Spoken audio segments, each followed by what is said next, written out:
Udhna railway station ખાતે ફરિયાદી સંઘ માનવ અધિકાર દ્વારા સ્વાઇન ફ્લૂથી બચવા લોકોને નિઃશુલ્ક માસ્ક અને ટીકડીઓનું વિતરણ કરાયું હતું।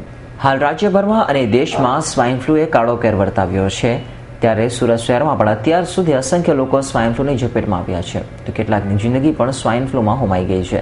ત્યારે આજરોજ ફરિયાદી સંઘ માનવ અધિકાર દ્વારા ઉધના રેલવે સ્ટેશન ખાતે લોકોને સ્વાઇન ફ્લૂથી બચવા માટે નિઃશુલ્ક માસ્ક અને ટીકડીઓનું વિતરણ કરાયું હતું।